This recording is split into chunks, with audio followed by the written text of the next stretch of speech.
Previously on Let's Make a Soccer Team.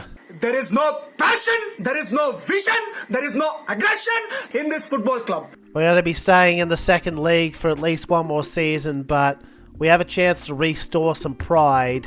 4 wins, or maybe 3 wins and a draw, and we probably finish 6th, which I won't be too disappointed in, but it's clear that something needs to change. That something is most likely going to be the manager at this point, because he's on an expiring contract and we can do better. Well, I was going to say this doesn't help. Abendroth is injured, but it's only Abendroth. He isn't particularly high on our depth chart, right? First up in this final month, Siegen. As you know, they gave us a lot of problems last season, but we were able to put them away last time around, and I'm hoping for more of the same. Very form-based lineup today. We're jumping straight to the second half though, because we had 66% possession but no actual shots. Concerning, considering that my offense is basically full strength, Ryan and Ginster. Here's a chance though. Lindpartner, needed to settle rather than going for the goofy bicycle. Oh, you're kidding me? Oh, they've done it to us again. That was the first chance they've had to do anything all match, and they've somehow managed to header it off a free kick. Oh, and now a red card. That is very soft. Oh, what are you doing there? The Lindpartner was there to take the shot, and you just stood there and got the offside. It's actually ridiculous. We've lost to this team 4 times in 5 outings, including a pre-season friendly. And understandably, players are upset after that match that we should have won, but didn't. Oldenburg is here, but we're already transferring you. Sorry, I cannot make a promise to you. You're supposed to be that'd be... And meanwhile, if we couldn't beat Siegen, what chance have we got against Dresden? For all I know, we'll win 2-0, and the game will make no sense to me at all, but... Once again, I'm cutting to the action pretty late because I don't have anything to talk about. Neither side's had a truly good chance. Ginster was close, but he was offside. Baumgart now, however, he's got it. His goal can hopefully get us out of this run and on our way to salvage something. But yeah, sometimes when these halves are only 2 minutes real time when they really should be 3... really isn't enough time for me to have highlights to talk about. Oh, and that's too strong, so that may have been Dresden's best chance of an equalizer, and it's gone. Or maybe not, unless this gets called offside. It does not, but that's not a very good cross. And, well, Baumgart didn't quite get the tackle off, but the ref blew the whistle anyway, which gets us back on the board. As you can see, that wasn't a very eventful match. And forgot to rest Abendroth, so he might not actually come back for the rest of the season, but... oh dear, now we've got Gladbach, and that's... wait, he's not here anymore. They put the God on the bench. Not even on the bench, he's not even playing. Mind you, the players they have fielded are still quite menacing. We seem to be playing well enough so far, but... oh, that's a bad mistake. Oh, good move, Stuckenschmidt. Oh, Geiger. He's not supposed to be there, but he was, and... oh, no foul? Ryan from long range drew a corner kick. Maybe we can do something with this? No. But these are promising signs that we appear to be on top of Gladbach. We just need to... that was the same place Siegen got us with, I think. But the headers have just been too loopy and not enough power. We got one more attack. A draw would be an okay result against Gladbach, but it takes us out of any hope of getting 6th. And, that's offside again. And the ref blew full time immediately afterwards. Like, yeah, we had Gladbach's number. It's not a matter of us playing poorly. Just that, for whatever reason, we can't score enough goals despite having one of the best strikers in the league. And I think leading into the new season, we're at a crossroads regarding Ginster because Now he doesn't like Amanda all of a sudden. I thought it was just a problem with us not placing high enough on the league table, but Amanda's one of our best players. I would rather not have to give one of them up, but I'm going to have to get the team chemistry back. And I'll be honest with you, the way Ginster's been playing this season, he's the one that goes, because he really should be dominating the division and he's not. Oh, we are going to get Abendroth back for the final game. Maybe it's against his strike partner that's a problem, because we have seen Ryan take a lot of heavy touches this season. Don't get me wrong, I am not getting rid of Ryan at all. For the level of player I expect him to be, he's actually been fine. Oh, that's a good save, Geeson. But yeah, Ryan has his bad moments, but he's also scored 7 goals when he's never been the primary goal scorer of the team. Ginster only scoring 11 after what he accomplished last season is a disappointment.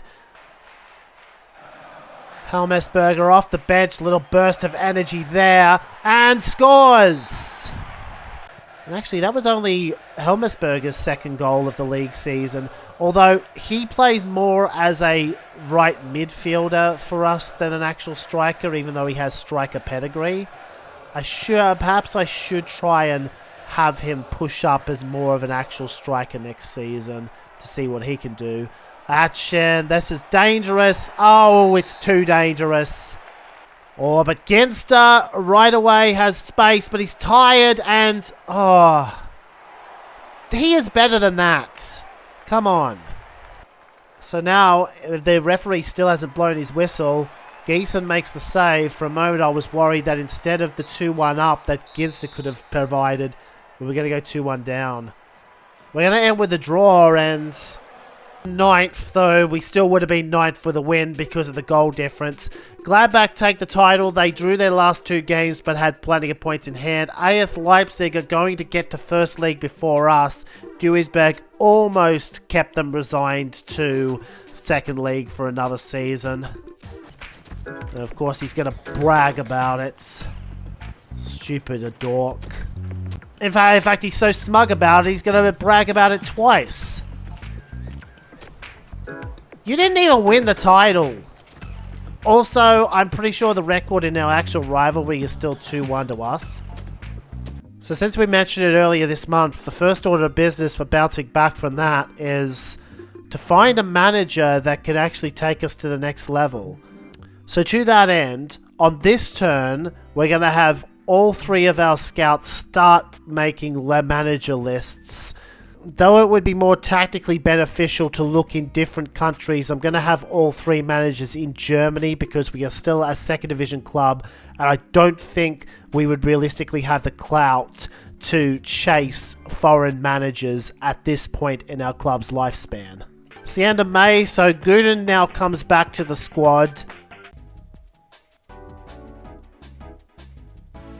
Not much for us to do here in June. There's actually the Euro Championship happening in this 6-turn slot. I'll be able to actually report on that on the final turn of the season. So I've been sitting on some extra money throughout this season because I know this 2.6 million euro penalty is coming because we were warned about it and we were unable to do anything. Oh, actually, I could extend 1F now because it'll help us with sponsor negotiations next season. I'm still waiting for someone to make an offer for Oldenburg, but here on week 2 of June, I've made my decision regarding Ginster. I honestly think he's more trouble than he's worth at this point. I think it's time to let him go to a Premier League club, or a First League club, whatever you want to call it. Well, it didn't take long for teams to pounce on Ginster once I offered him up. This is the last chance I have to potentially annul the trade, but I'm happy with my decision. I feel like we'll pick up the goals from someone else.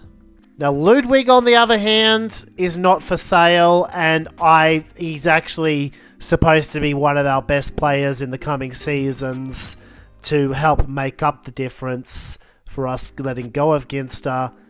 And that takes us to the end of the season. So, first, let's go through all of the major leagues. It's Bayern with an undefeated season. Berlin are actually pretty high up. That's a good move for Ginster, to be honest. After beating us in the second round of the Prime Cup, Bayern also went on to do the double. Now the Premier League, it went to Liverpool. It's not all bad news for Man U fans, however, they did get the FA Cup after Liverpool were knocked out by their crosstown rivals Everton. So France went the way of Lyon this year. Lyon were just too good and they did their own double over Paris 2-1 in the final. In Italy, we saw Juventus a goal difference. They only lost once all season, but AC Milan gave them a run for their money, and Juventus ended up getting a double. In the Spanish League, Real Madrid doing a lot of winning throughout the season. Barcelona's tally would have been enough to win the league in a normal season. But it was actually the slightly smaller clubs that would have their day in the cup. Valencia beating Deportivo. And in the Netherlands, we saw Ajax take it by 6 points over Alkmaar. Eindhoven slipping to third despite being a world-famous club. And that turned out to be a double for Ajax as PSV were unable to exact revenge in the cup. European Club Cup, aka UEFA Cup. Barcelona, they got dropped down to this tier after finishing third in their Champions League group and came back and won. But let's be honest, this is the one they would have really wanted, the European League. It was actually Roma who denied Juventus what would have been an historic treble with a lone goal in the final. And we have the National Team Cup to look at as well. So, what happened here? It was France. And now I'm just going to riffle off our player improvements, only stopping at the noticeable ones. Stuckenschmidt and Hafez are declining whilst Amend is growing. Amend is going to be our defensive captain for these next couple of seasons, I'm sure. Geiger's doing well. Ginster's still growing, but so is Ryan, even though he's a 32. Marshall had a big improvement this season as we started giving him more reps. Brams, he's leaving. Baumgart's doing well. And I think we'll do okay in the wake of Ginster's absence, but we definitely need another manager. And that's why I wanted to put together a huge pool of managers so that when we tick over to next season and find a new guy, we should be able to find someone that ticks all of the boxes I want to do. So I'll explain this in more detail when we get to that, but yeah, there's a lot of things that go into getting the right manager for your team. And I'll end this episode by showing you that Oldenburg's causing enough problems in the team that it made the newspapers. When Gudin came back, he was also upset with him.